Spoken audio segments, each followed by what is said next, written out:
Hello and welcome to ADTV. Today we're at Crowe Netherall Fishery, one of Angling Direct's lake, and I'm joined by Roy Allen to hopefully enjoy a bit of surface fishing. So we're just taking a brief step out of the hectic session as it goes at the moment to talk you through a few of our top tips on surface fishing. So I'll let you take the first one, Roy. We'll have three each. Give us one of your best three tips. I think the first tip for me, Steve, is probably keeping the bait going in consistently. Being able to keep that food going into them.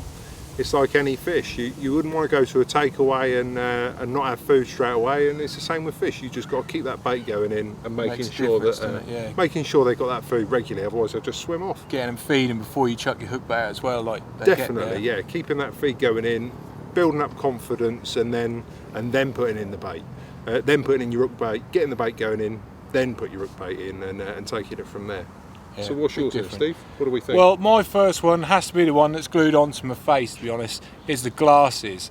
Now, you spend most of your time surface fishing, watching your hook bait, watching your controllers, and you want to see what's going on. So getting yourself a good pair of glasses for me is so important. The ones I choose are the Costa Del Mar's, and I've got the 580p lens, which are the best lens you can get, but when you're compromising what essentially is probably one of your best weapons in surface fishing is your eyes. You need to be able to see what's going on. So for me, it's definitely the glasses number one. Definitely, yeah, that is imperative.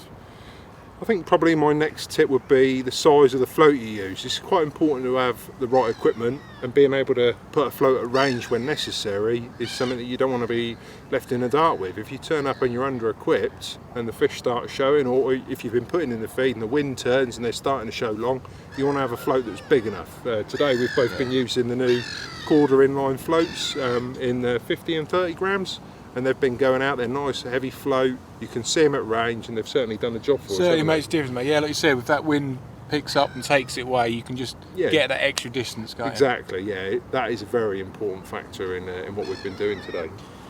And next for me, again, sort of on the equipment base, is use the right equipment. When you're surface fishing, they're quite often fished for on the top, and they can become quite finicky in the way they feed. So a zig line or a floater line for me is so important, one that floats, and especially to enhance that, it's just a bit of Vaseline. You can rub that along the hook link and it just makes sure that the last sort of metre of your hook link is floating. For me, that's a massive plus.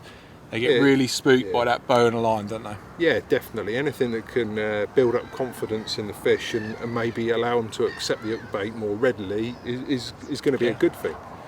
I think on that note, on the subject of keeping things buoyant and keeping things in the respect of looking good for the fish, the floating pellets that we've been putting in today, I've been using Sticky Baits Cap Oil.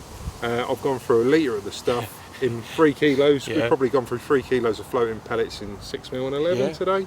And the way it's flattened off this surface that you can see behind us today has definitely helped us to not only see the float, but has also just added that flavour into the water. It's certainly helped us today. Yeah, it makes a huge difference. That's one of the things I haven't done too much myself actually, which I will definitely include in that.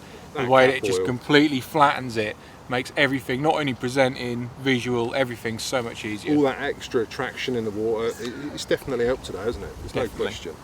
I suppose lastly for me is I've had a situation before when I just cannot get them to pick my bait up, and I used to hair rig either a mixer or a boilie.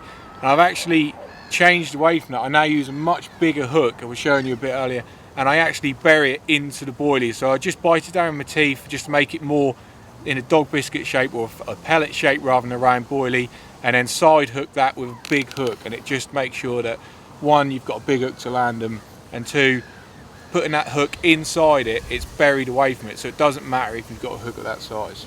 Yeah, exactly that. It's big boys tactics, and it's certainly done the trick today, Steve. It has, hasn't it? Yeah.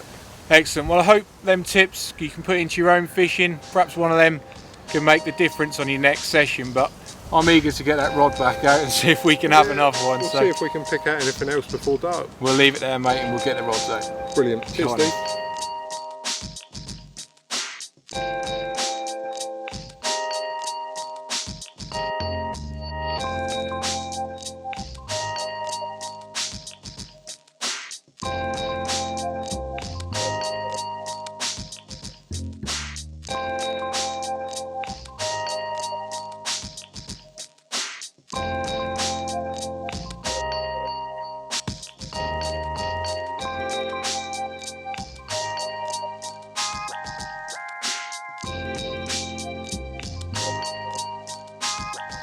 Well, there we have it, the result of a couple of hectic hours surface fishing on a baking hot day.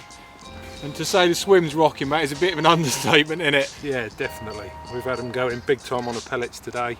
And yeah, we want to get these couple back and catch a few more, I reckon. Steve, Yeah, I'm eager to get them rods back out. Yeah, definitely. Let's get these back. Yeah.